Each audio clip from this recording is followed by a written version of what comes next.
selama ini nikah sama saya tuh ngomong semua, saya ini, anak ini gak akan bisa lepas dari saya. Kamu gak akan misahin saya sama anak ini. Anak ini sudah jadi milik saya, jiwanya udah saya ikat. Anak ini harus jadi istri saya di dalam, harus mati gitu maksudnya. Ketika orang pengantinan sunnah rasul gitu, saya tuh malah gak mau, sering gak mau dan sering nolak diajak ajakan suami gitu. Ternyata saya udah nyaman ketika saya tidur dalam alam sadar saya tuh sering berhubungan secara suami istri dengan sosok Pak Haji itu di dalam mimpi saya, Mai. Tapi itu benar-benar kerasa nikmat dan puasnya itu benar-benar sampai alam sadar, sampai alam bangun gitu. Suami saya seumur hidup baru lihat itu keluar tuh ular gede. Dan suami saya nggak derek-derek gitu. Itu malam, Pak. Setiap ritual itu nggak pernah siang. Kan kata si ular ini, suami saya tuh nganterin saya katanya. Nganterin saya buat jadi tumbal dia gitu. Lewat aja rumah mah. Lu penting udah ke si Haji, udah setor muka, udah dimanja-manja. Maksudnya dimanja-manja tuh kayak kumaha tadi jualan. Cuma ditanya kayak gitu-gitu doang. Bukan saja badan saya yang dinikahin, tapi saya juga dijadiin alat untuk ATM berjalan beliau. Jadi saya usaha tapi setornya ke dia gitu. Saya lihat, saya lagi nungguin aja, tiba-tiba ibu tuh datang gitu, cantik, masya Allah, cantiknya tuh nggak ada di alam dunia gitu, saking cantiknya beliau tuh, wajahnya tuh bercahaya nggak kelihatan. Beliau tuh datang, set, ngasihin air ke saya, minum air ini, dari situ kamu akan lepas. Assalamualaikum warahmatullahi wabarakatuh. Selamat datang di Story Radio FM, radionya para pecinta story horor. Sebelum mendengarkan cerita dari narasumber kita, jangan lupa subscribe, like, komen, share supaya kalian tidak ketinggalan video-video berikutnya.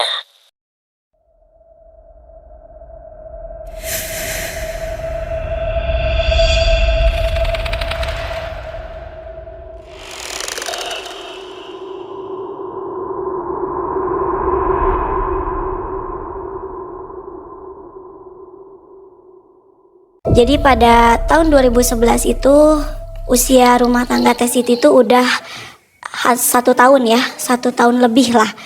Nah di usia rumah tangga yang udah 1,5 tahun itu Teh Siti masih belum dikaruniai seorang anak tuh.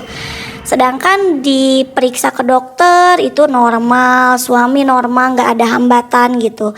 Sampai akhirnya Teh Siti tuh ngerengek lah gitu ya, ngerengek sama Allah tuh, kenapa sih ya Allah aku tuh belum hamil-hamil, malu sama orang lain gitu kan. Sampai akhirnya di orang tua tuh udah sabar aja, apakah gara-gara aku indigo mah jadi aku teh susah punya anak, ketika udah hamil teh selalu keguguran udah 2 kali. Nah sampai akhirnya suami tuh nggak tahu awalnya kalau saya seorang indigo. Saya tuh menyembunyikan identitas saya ya indigo ini karena saya tuh punya trauma gitu. Dari saya remaja sampai sebelum menikah sama suami itu saya 2 kali pacaran. Di pacaran itu saya selalu diputuskan gitu. Bukan saya yang mutuskan, jadi saya diputuskan terus, sakit hati terus karena tahu saya jujur gitu bahwa saya tuh sering komunikasi sama makhluk gaib, saya sering melihat makhluk gaib. Nah yang lain itu pada mundur gitu. Terus saya berniat di hati gitu, udah saya pacaran yang 3 kali sama suami saya akan nutupin nih, saya nggak makan ngasih tahu kalau saya ini seorang indigo gitu. Nah lambat laun 6 bulan masih aman gitu ya, belum ketahuan. Walaupun suami suka aneh ngobrol sendiri di motor. Terus kalau misalkan suka tiba-tiba lagi cuci piring ketawa-ketawa sendiri, aneh juga, tapi pikirnya mungkin lagi nelpon atau gimana gitu. Sampai setahun berlalu saya sering ribut di jalan gitu Mang. Jadi ketika misalkan di jalan itu ada yang lewat gitu kan, makhluk yang gak kelihatan, saya suka ngerem ngedadak kan. Suami saya tuh kayak ditarik gitu, awas ketabrak gitu. Mana gak ada orang, kamu mah cenah naon sih nu ditinggali cenah, kalau orang nu mau celaka gitu, kalau kata suami teh gitu. Enggak, itu tadi ada yang udahlah ketemu, biarin aja gitu. Lambat laun suami tuh aneh dan bilang gitu ke orang tua, khususnya ke bibi yang ngurus saya dari bayi gitu. Bi katanya, kenapa ya cenah si Neng mah suka aneh gitu, cenah suka ngobrol sendiri, kadang nangis sendiri, cenah tiba-tiba udah gitu ketawa sendiri, kan abi teh sieun cenah gitu. Kata suami saya teh takut cenah. Terus kata bibi teh, emang si Neng teh nyarios, emang si Neng teh nggak bilang gitu. Enggak cenah, kalau ditanya juga nggak apa-apa cenah, ini mah bad mood aja cenah. Si Neng teh cenahnya Asep cenah harus nerima, suami saya namanya Asep. Asep harus nerimanya, mudah-mudahan we cenah teu nggak jadi masalah. Kenapa gitu Bi? Ya si Neng teh beda ti leuletik teh dari kecil teh sok kitu cenah. Baturna teh loba nu teu kataringali cenah gitu. Ya dia teh sok ngobrol sok apa sama makhluk halus cenah, ku bibi teh udah ditutup ka ustad naon teh, tapi nggak bisa cenah gitu. Coba atuh ku Asep cenah dicobaan, kirain teh bakal marah suami teh gitu. Pas tahu udah dari rumah saya teh diem di kamar ngobrol, mukain pintu. Neng, apa? Dari kapan cenah kamu teh suka ngobrol sama makhluk halus? Dari siapa tahu gitu? Ya dari si bibi gitu. Oh ya udahlah, ya udah tahu mah ilfil enggak gitu kan, yang namanya baru setahun setengah gitu. Ya enggak tuh, malah ama seneng kan, ate pengen bisa ngobatin orang cenah. Kenapa pengen bisa ngobatin orang? Soalnya ate lagi kecil ngelihat uaknya teh diwarejit kalau bahasa Sunda, kalau bahasa orang baheula mah nya diwarejit teh diguna-guna gitu Nah dia waktu umur 9 tahun teh ngelihat perut uaknya sampai gede gitu perut uaknya, karena dulu uaknya orang bisa, uaknya suami. Singkat cerita, suami tuh ngobrol ke temennya di BEC tuh dulu ya, waktu kita jualan ngelapak. Pamajikan orang indigo ternyata cenah bisa ngobrol sama makhluk halus cenah. Wah maknya Sep nya yang geus atuh cenah ngaguru teh ka pamajikan we cenah teu kudu neangan guru gitu. Tapi da pamajikan orang mah teu nyahoeun, teu ngartieun cenah. Cuman bisa ngobrol secara gitu aja, karena saya kan enggak dibekali ilmu apa-apa gitu. Nah makanya suami tuh diajak sama temennya, yuk atuh datang yuk ke bapak orang cenah gitu. Bapak apa? Bapak kandung lain, bapak guru cenahnya, bapak sepeguruan lah gitu, maksudnya dia juga ngeguru ke situ gitu. Nah diajaklah, daerah Padalarang juga gitu kan, saya tinggal di Padalarang, daerah Padalarang juga. Dibawalah suami ke sana. Kenapa Sep? Ya Pak cenah, saya teh pengen bisa cenah, bisa ngobatin orang, bisa ngelihat orang yang sakit. Kata si bapak teh bisa Sep, tapi itu harus proses katanya gitu, nggak bisa langsung cenah. Apa aja Pak itu ritualnya? Pertama cenah harus puasa putih dulu katanya gitu kan. Saya nggak tahu, suami saya ikut-ikut seperti itu, saya tuh nggak tahu Pak awalnya. Cuman sering pulang jam 1, jam 2, saya tanya kan, tuh dari mana kan, kalau pulang dari BEC biasanya jam 9 udah tutup, kok ini pulang sampai jam 2 gitu. Ya Neng cenah atuh ketemu sama Pak Haji katanya. Pak Haji ini orangnya bisa Neng, bisa ngarahin biar atuh jadi orang yang bisa nolong orang katanya gitu. Udahlah nggak usah gitu-gituan kayak gitu kan. Kita zikir aja sama Allah, minta pertolongan Allah aja kata gitu. Enggak Neng, mah niat pengen ngobatin orang gitu. Ya udah terserah. Nah, udah berapa kali pertemuan sama si Haji itu, suami saya tuh nanya gitu, Pak gimana ya cenah, istri saya tuh sebenarnya indigo, tapi dia tuh menutup diri gitu. Kalau ditanya sama saya tuh nggak mau terbuka gitu. Oh indigo cenah, mana coba cenah bawa ke sini. Wah Pak, istri saya tuh nggak mau diajak-ajak ke tempat yang silaturahmi kayak gitu teh susah gitu. Namanya siapa cenah gitu. Namanya Siti. Binnya siapa, lahirnya kapan, tanggal berapa, wedalnya apa. Ditulisin karena suami saya tahu kan Pak. Ditulisin sama beliau tuh. Hari Senin suami udah ketemu sama si Pak Haji tuh. Hari Kamisnya tiba-tiba saya tuh kepengenan ketemu gitu. Yang tadinya dipaksa gimana pun susah, tiba-tiba saya tuh kepengen aja ketemu sama si Pak Haji ini. Yuk aku pengen ketemu sama si Pak Haji gitu. Dengan imbing-imbing kata suami saya tuh bisa ditutup mata batin Neng biar Neng normal gitu kan. Pas saya datang cuman perempuannya saya doang, yang lainnya tuh umur-umuran yang udah sepuh-sepuh gitu ya. Nah pas saya datang, Neng apa yang dirasain? Saya ngerasain dari tadi pas masuk itu panas dan badan saya ini kayak berat gitu. Berat, nggak tahu kenapa, karena biasanya saya tuh nggak pernah seperti ini. Kalaupun misalkan ada kontraksi ketemu sama makhluk halus gitu, biasanya ke sayanya tuh nggak ada reaksi apa-apa kalau misalkan dia nggak nyerang gitu. Nah ini tuh kayak hentakan dada saya tuh kayak engap, terus panas punggung saya sampai keringetan. Coba Neng tenang dulu, katanya, tenang dulu, ke air dulu boleh?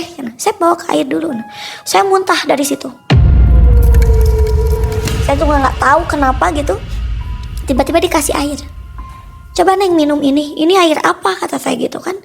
Ini air doa biar menetralisir hawa panas dari tubuh Neng, katanya, biar Neng nggak panas. Terus saya bilang, tapi ini nggak apa-apa Pak. Iya nggak apa-apa, katanya, sok aja Neng minum. Nggak percaya banget sih cina gitu sama Pak Haji gitu.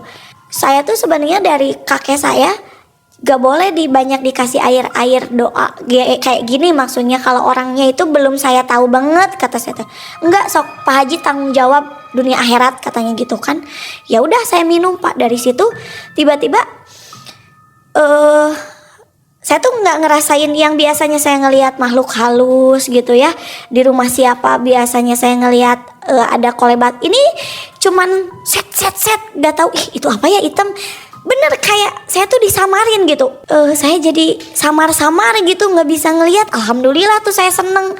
Pas pulang saya kan bilang ke si AA, bener loh saya jadi gak bisa jelas lihat makhluk halus. Mungkin saya mau normal kali, kata saya tuh gitu. Nah, seringlah tiap hari saya ke sana Pak, Maik, saya ke sana. Setiap kali saya ke sana tuh banyak tamu yang sakit inilah, yang mau inilah, banyak kan keluhannya seperti itu. Nah pas waktu banyak pasien-pasiennya duduk gitu, saya tuh selalu ditanya gitu. Anehnya saya tuh nggak bisa ngelihat di sekitaran keilmuan si Pak Haji, tapi yang di wujud manusia yang lain, maksudnya orang yang sakit itu saya lihat Pak, jelas gitu. Kayak misalkan si yang tamu ini sakitnya bagian perut, itu kelihatan gitu si makhluknya ini itu bisa. Tapi di keilmuan si Pak Haji itu sama lingkungan rumahnya itu saya nggak bisa lihat. Makanya sering dipakai buat jadi mediator. Cuman mediatornya sama si Pak Haji itu bukan mediator yang kerasukan, mediator yang bisa ngeliatin. Coba Neng, apa maunya makhluk itu? Misalkan dia main keluar gitu Pak, cuman pakai syaratnya ini gitu. Dulu kan karena saya ngikutin aja makhluk itu apa gitu ya, komunikasi saya sampaikan lagi gitu kan, karena awam dulu kan.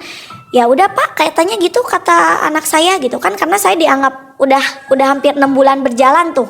Sebelum saya 6 bulan berjalan, 3 minggu saya kena, saya tuh dibawa dulu Mangai.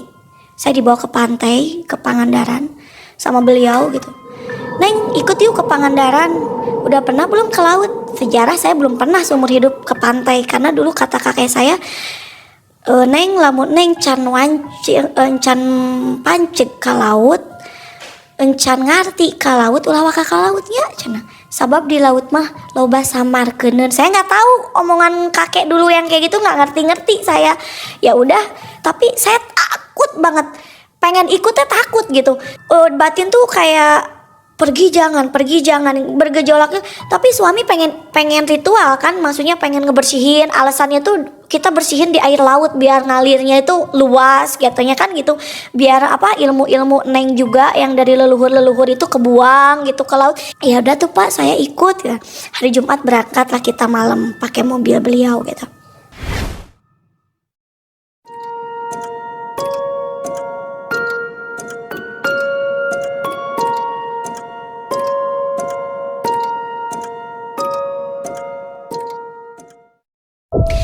Nyampe kan Sabtu subuh di sana, pas terbit matahari saya nyampe lihat laut. Oh ini ya pantai itu waktu zaman pertama saya ketemu. Pas siang kita jam 10 nyari penginapan, di penginapan dulu kita simpen barang-barang segala macam. Jam 9 malam kita datang ke pinggir pantai. Katanya Neng, lihat itu katanya gitu di tengah laut. Ya, coba lihat sama Neng ada pintu enggak katanya gitu. Nah pas saya kayak interaksi gitu kayak nyatu sama alam, ngerasain angin, ngerasain debur ombak gitu. Saya ngerasa kok ada apa? Ada pintu besar gitu. Cuman karena saya takut, saya cepat-cepat sadar lagi. Enggak Pak, takut, itu pintunya gede banget. Kata saya, banyak banget penjaganya, saya nggak mau, kata saya gitu. Ya udah jangan dipaksain yuk. Nah, jam 10 malam saya tuh diajak Pak ke ke tempat sama si Pak Haji itu, guha yang ada di air rengganisnya. Katanya Neng ganti baju ya sama kain, katanya samping yang panjang itu yang buat ngelipet gitu. Terus ini Bapak bawa melati katanya. Bapak mau bawa melati buat dipakein di rambut Neng gitu. Pak Haji, kok saya dipakein bunga melati yang kalau siger Sunda kan ada yang ngerantuinya itu kan yang mangai. Nah, saya tuh dipakein itu sengaja dia beli gitu. Pak, ini mah kayak pengantin, kata saya teh gitu. Iya kan Neng teh cenah harus dilepasin katanya gitu. Dari nenek moyang Neng, makanya ini dinaturalin lagi cenah gitu, dinikahin lagi sama si AA gitu bilangnya tuh mangai dulu.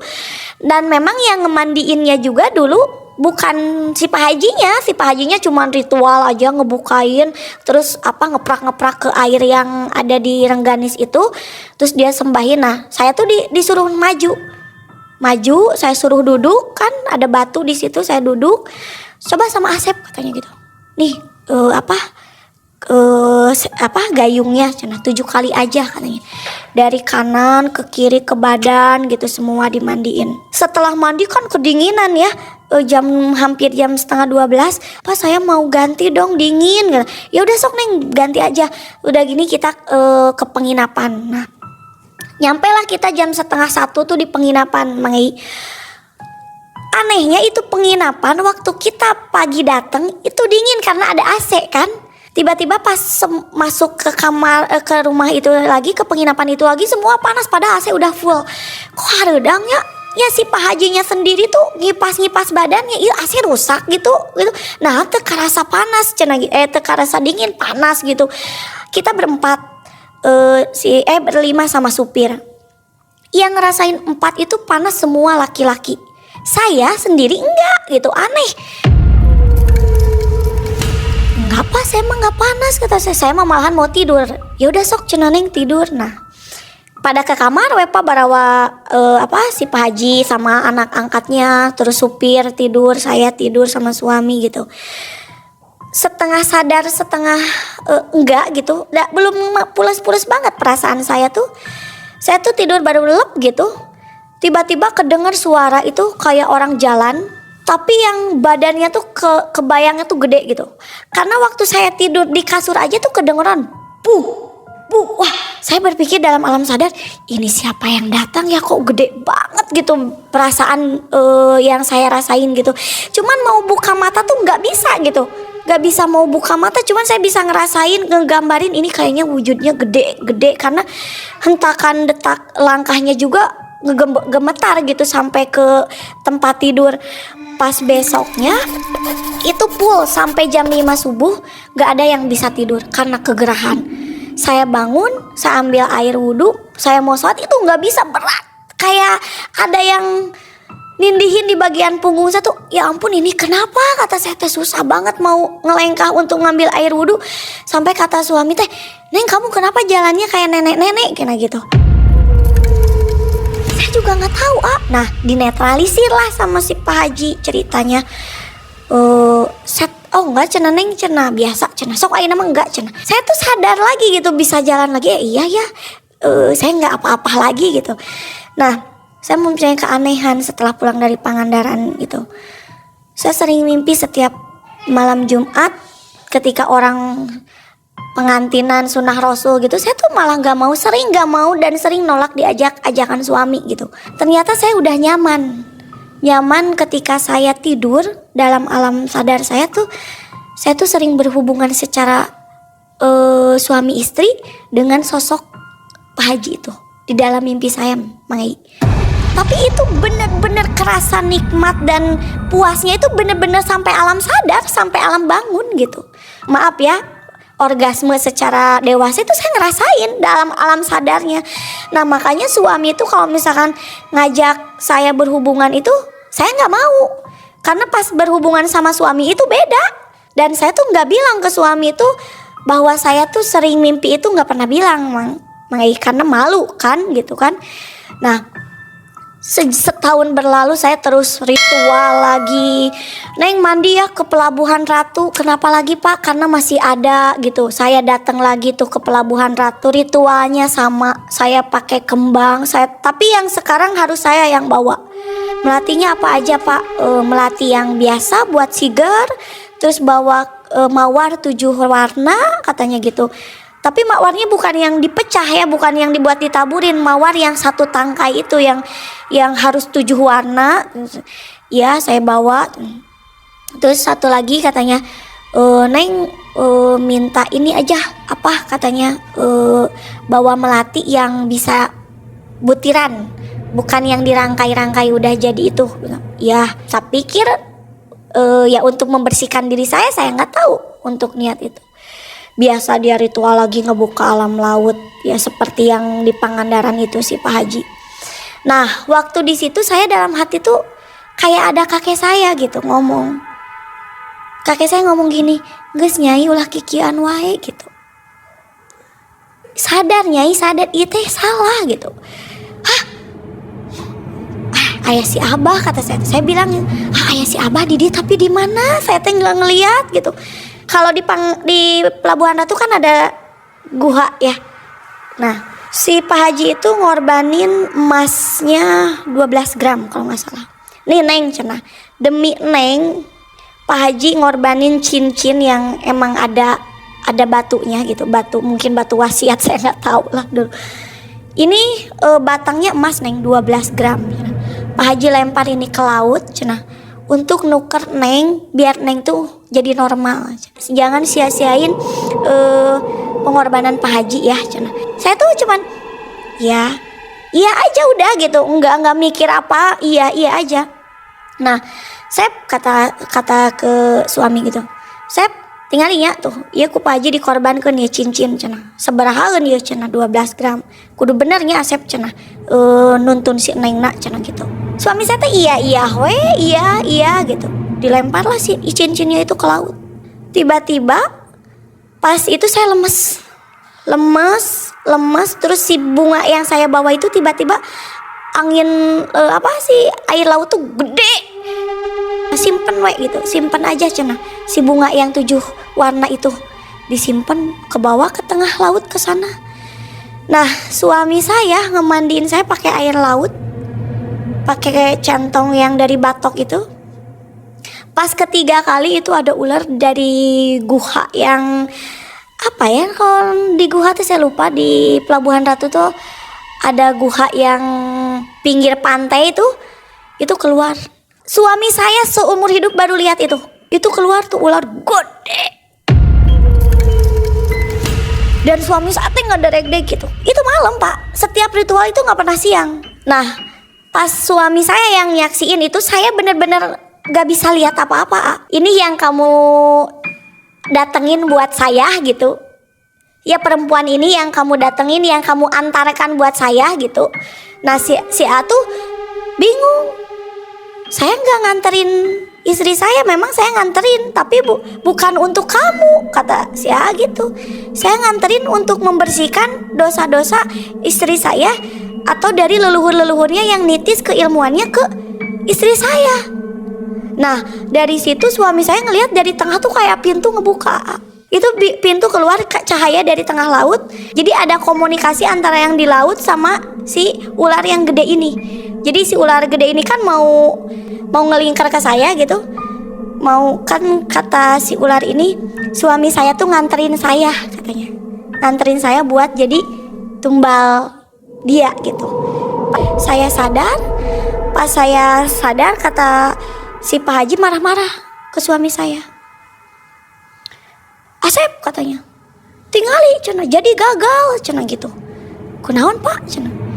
Ya cenah teuing tah cenah, jadi we cenah. Jadi bahasa Indonesia mah, jadi yang Bapak korbanin itu sia-sia gitu. Karena si Nengnya gagal gitu, gagal dijadi apa nggak tahu lah, nggak ngerti gagal pokoknya cenah. Orang juga ngelihat di pinggir pantai jam 12 tuh orang ngapain meren pakai kembang melati, pakai baju samping gitu.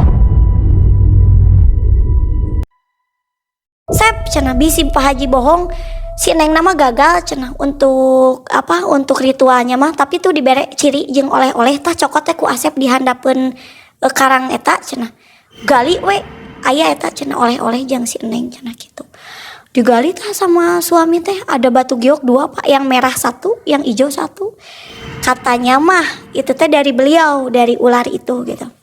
Pas dibawa, pas dimasukin ke mobil berat, masuk ke saya. Pulangin, saya mau pulang. Kata suami, "Pak ieu kumaha?" Dilihat dari ininya. Si Neng di laut kene Sep, balikeun we eta cenah gitu. Soalnya ketukar jiwana cenah gitu. Dilemparin batunya teh di tengah laut, di pinggir pantai teh ke tengah laut sama suami teh, tanggus balikeun deui si Neng. Bener pas itu teh saya sadar teh lapar, haus yang saya rasain teh. Saya udah Pak, saya mau pulang aja, saya emang nggak mau gini-ginian lagi, pusing kata saya teh. Saya nggak tahu ada di alam apa, tapi saya capek kata saya. Ya udah nggak apa-apa Neng, gitu mah nggak apa-apa. Itu ritual terakhir di Pelabuhan Ratu. Suami saya aneh, udah setahun berjalan, rumah tangga sering cekcok gara-gara ya selisih paham, nggak mau berhubungan segala macam. Saya tuh nggak bisa kalau sehari nggak lihat beliau gitu. Saya bawaannya tuh pengen, walaupun saya capek pulang dari Gasibu, malamnya enggak tidur, nyetok barang, ngasihin barang ke anak-anak buah saya dulu yang waktu jualan di Gasibu. Besoknya saya jualan di Gasibu sampai sorenya malamnya teh harus ke si Pak Haji. Itu harus, dan gak bisa enggak. Itu ngelewatin rumah saya, jadi rumah saya daerah sini tuh ngelewatin gitu. Lewat aja rumah mah, lu penting udah ke si Haji, udah setor muka, udah dimanja-manja. Maksudnya dimanja-manja tuh kayak kumaha tadi jualan, cuma ditanya kayak gitu-gitu doang. Bukan saja badan saya yang dinikahin, tapi saya juga dijadiin alat untuk ATM berjalan beliau. Jadi saya usaha tapi setornya ke dia gitu. Kayak Neng untuk ini ya, beli untuk apa persyaratan ini, sekarang ke gunung ini Bapak udah siapin, ini mahalnya segini. Golosor, gak mikir panjang. Sampai istrinya sendiri bilang ke supirnya, "Tolong sadarkan si Neng karunya." Itu istrinya sendiri, istrinya si Pak Haji sendiri. Setahun setengah suami saya cari guru lain. Pas suami ketemu sama orang yang dari Kasundaan, dilihat dari air, ini anak itu suka dibawa untuk ritual-ritual enggak? Iya, setiap 2 minggu sekali pasti keluar kota untuk ritual. Lagi dijodohin, lagi dicariin buat tumbal yang cocok buat istri kamu katanya gitu. Jadi kamu harus hati-hati kalau istri kamu terus-terusan seperti ini. Bukan aja nyawanya, rumah tangga kamu hancur, istri kamu bisa gila katanya gitu. Usaha kamu hancur katanya. Terus saya harus gimana gitu? Kata suami saya, udah jauhin dulu. Walaupun nanti akan berat ngejauhin si Pak Haji sama si Neng ini. Si A bilang, "Pak Haji cenah saya mah rek ngeusan heula, cenah rek fokus deh usaha teu bisa kitu Sep, ieu geus kagok si Neng sakedeung deui katutup cenah. Baiklah cenah. Biarin aja gitu, mau dia kebuka lagi kek mau apa, saya udah capek cenah, setahun setengah saya ikut kesana kesini, tapi ke sayanya sendiri mah nggak ada reaksinya. Jadi kan yang mau berilmu suami saya, tapi suami saya masih gitu-gitu aja, belum bisa ngelihat, belum bisa ngerasain gitu. Kamu mah nggak tahu berterima kasih katanya gitu. Udah berkorban Pak Haji apa-apa buat si Neng cenah, mau ditinggalin gitu aja. Pokoknya sampai kapanpun juga si Neng mah mau lepas di Pak Haji cenah gitu. Terus kan kalau saya jadi tuh, kalau misalnya saya pengen ke rumah Pak Haji, terus saya nahan untuk nggak kesana sama suami. Ini tulang ini tuh ngangkat gini tuh Pak. Jadi tulang yang ini kan kita ada tulang ini ya, tulang tuh. Ini kan ada tulang. Ini mencunut keluar gitu, kayak mau nusuk. Ini sakit. Nah saya berobat itu tuh berobat kemana-mana itu. Jadi dari 1 tahun setengah pengen lepas dari si Haji itu, saya nyari orang pintar kemana-mana. Setiap saya nanya katanya orang pintar, kata saya jauh-jauh dari Bandung ke sini Bapak masa nggak bisa orang lain datang ke sini? Bisa, saya kenapa nggak bisa? Ya Neng, maaf, tapi kalau untuk mereda nyerinya Bapak bisa. Bener, dari situnya mah ini teh nggak sakit. Perbatasan Bandung ke sini udah saya jadi lagi, kerasukan lagi. Itu dari 2011 saya ketemu beliau, 2013 saya diteror terus-terusan, kerasukan di jalan, sampai motor suami saya kalau mau datang ke orang bisa, itu tiba-tiba remnya ngeblong. Pokoknya ngeremnya tuh ngeblong, nggak bisa direm, padahal motor nggak ada masalah gitu. Saya ke Cipanas, ke paranormal yang di Bogor, sampai ke Garut, sampai ke Cidaun. Saya datang, semua orang yang bilang cuman sabar ya Neng, nanti obatnya Neng sendiri yang tahu. Saya sampai marah dulu waktu emosi saya nggak terkontrol gitu. Bapak, kalau saya tahu obatnya udah saya obatin sendiri, mungkin saya nggak mungkin datang ke sini. Saya udah datang ke paranormal, saya bilang gitu. Udahlah, pulang saya. Sampai ada dulu paranormal yang siap cenah maharnya domba hitam. Kata suami, berapa Pak? 7,5 juta. Ya udah ditebak. Yang penting istri saya sembuh, lepas dari ikatan si Haji. Ternyata enggak gitu. Nah, dari lepasan itu saya tuh dibawa ke guru yang di Cianjur. Tapi pas saya ketemu sama guru ini nggak sengaja, lagi main ke rumah Ua, karena lagi jadi tuh malam Jumat. Wah sakit. Ua tuh disangkanya saya tuh lambung, karena udah Wah tinggali we cenah, wah lihat aja matanya si Teteh, kalau udah putihnya ke atas semua itu mah penyakitnya yang kambuh. Coba we ku Wah lihat, saya si Neng matanya nggak ada yang iteman, semua matanya putih semua, kumaha ya. Wah di dia cenah ayam apa raji nggak, cenah atau orang bisa gitu, buat ngeredain aja. Dan nanti kalau udah diredain mah biasa lagi katanya gitu. Diundang lah Maparaji buat ngurut ini, nembrak, ternyata apa gak kuat gitu sama Maparajinya. Aduh ya mah sana bukan urusan Maparaji, kalau yang kayak gini mah ini mah harus ke guru saya. Coba aja ke guru saya cina. Asal jangan lewat maghrib ya cina, kalau mau sekarang. Jadi waktunya tuh ada waktu gitu. Wah rumahnya di mana, deket gak? Deket, beda kampung aja dari sini. Pas saya datang ke sana suami saya udah marah. Kenapa ini cina? Pak, tak istri saya teh 3 tahun sakit kayak gini udah datang ke semua paranormal nggak sembuh-sembuh. Bapak biasa tuh sabar heula cenah, sok calik heula cenah, kumaha ieu teh. Ya Pak, ieu teh budak teh salah kenal lah pokoknya mah cenah. Kenal sareng hiji paranormal, ta paranormal teh ternyata numbalkeun ieu budak hayang, ya maksudnya pengen dia jadi tumbalnya biar dia kaya. Sekarang saya lepasin sakitnya kayak gini katanya gitu. Oh gitu ya, terus sok sabar heula cenah. Dipegang itu, cuman dipegang aja sama si Abah. Sok kamu masuk ke tubuh anak ini, saya izinkan kamu masuk. Itu ngamuk, yang namanya saya ngamuk badan segede gini gak ketahan sama 7 orang. Kerasukan yang bener-bener kerasukan, nendang ke orang yang megangin kaki saya 2, kiri kanan adik-adiknya. Wah ini mah cenah udah berapa tahun ini cenah dinikahin secara batin ya. Jadi dia tuh makhluk yang selama ini nikah sama saya tuh ngomong semua, saya ini anak ini gak akan bisa lepas dari saya, kamu gak akan misahin saya sama anak ini sudah jadi milik saya, jiwanya udah saya ikat, anak ini harus jadi istri saya di dalam, harus mati gitu maksudnya, harus mati karena biar saya punya ratu di alam sana. Ya kata suami gitu ngeceritain ke saya. Sampai guru saya bilang gini, kalau kamu mau matiin anak ini, kata guru saya, kamu langkahin dulu yang nyiptainnya. Kalau kamu bisa matiin anak ini, berarti saya akan berhenti bersujud kepada Allah, katanya gitu, kata abah saya, ya guru saya. Sok aja kamu matiin, dicekik ini teh. Jadi saya teh nyekik diri sendiri gitu, nyekik sampai sok cenah, antepkeun lepaskeun gitu kan, biarin aja sok, mau gimana kamu cenah nyakitin anak ini, saya yakin anak ini Allah yang jaga. Dicekik panas, jadi dia yang nyekik, makhluk itu yang nyekik badan saya, tapi pas nyekik wah panas keluar. Jadi makhluknya tuh terlalu banyak gitu Mang Ei. Bergantian masuk lagi yang ini siluman ular masuk, dan satu yang terakhir ke si Abah itu, kamu siapanya anak ini? Mulai dari saat ini saya yang akan jadi bapaknya anak ini. Lepasin bapak yang dulu, yang cuman palsu, yang cuman pengen manfaatin anak ini. Semenjak dari sekarang sampai saat ini saya akan nuntun dia sampai dia ngerti.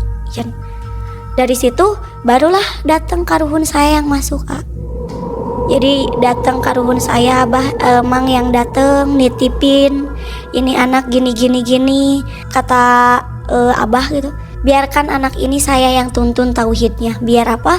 Biar nanti dia bisa ngejaga kekontrolan, karena udah sering masuk kesurupan di jalan apa-apa kan udah nggak kontrol. Biar nanti saya latih anak ini. Pas saya lepas itu, dari situ saya nggak pernah lagi ngerasain yang namanya mimpi. Udah sama abah udah dicerai secara batin gitu. Terakhir si makhluk yang ngikat saya itu bilang kayak gini, saya mau kembali lagi ke orang yang peliharaan yang melihara saya, tapi dengan satu syarat, katanya gitu. Apa? Anak ini harus bisa memaafkan orang yang udah bikin dia seperti ini selama 4 tahun. Jadi sama dari 2011, 2014 bener-bener tuh Mang Ei, saya bener-bener baru lepas. Pas udah 2014 saya mencoba pang-pangnya sama suami gitu. Suami yang emosinya bener-bener dendam banget gitu, yang karena pikir dia saya yang bawa gitu. Saya yang kayak nyodorin lah gitu ke paranormalnya. Jadi ngerasa bersalah tuh suami gitu. Sampai akhirnya, kalau kamu pengen lepas bener-bener dari makhluk ini, kamu sendiri yang harus ngelepasnya. Dengan cara apa? Saya kan udah tahu ritualnya gitu. Tobat bener-bener sama Allah, karena selama ini kita udah musyrik sama guru teh. Kita udah ngikutin ritual ini ritual itu, kita udah keluar dari jalur. Sok mulai dari situ Neng banyak bertaubat, istighfar yang banyak. Nanti makhluk-makhluk yang sering datang ke Neng itu bakal terus datang ke Neng. Maafin, terus maafin gitu. Ikhlasin, ridoin. Nanti akan ketemu jalannya. Jadi mempertebal keimanan saya gitu, kayak tauhid saya di bener-bener apa-apa sama Allah saya berserah, ya Allah. Gak ada makhluk di dunia ini yang gak Engkau genggam gitu. Walaupun siluman ini katanya gak mungkin ngelepasin saya, tapi saya yakin Engkau yang maha menggenggam makhluk yang ada di tubuh saya ini, yang bisa melepaskan cuman Engkau, ya Allah. Sampai akhirnya saya mimpi lagi, saya datang lagi ke air Rengganis. Jadi saya lagi tidur, sukma saya kayak ada di air Rengganis. Itu saya lagi duduk lagi, posisinya sama cahayanya tuh kayak pas sore yang mau ke kuning-kuningan namanya tuh kalau lembayung gitu. Pas sore sampai nyorot ke airnya itu, si lembayungnya itu saya nunggu aja, kayak nungguin. Saya tuh kayak nungguin apa di situ, saya lihat saya lagi nungguin aja. Tiba-tiba ibu tuh datang gitu, cantik, masya Allah, cantiknya tuh nggak ada di alam dunia gitu. Saking cantiknya beliau tuh, wajahnya tuh bercahaya nggak kelihatan. Cuman yang saya ingat itu dia pakai selendang berwarna ungu, memakai sinjang yang panjang gitu. Di atasnya itu ada satu mahkota kecil di sini, dan mukanya itu lancip gitu.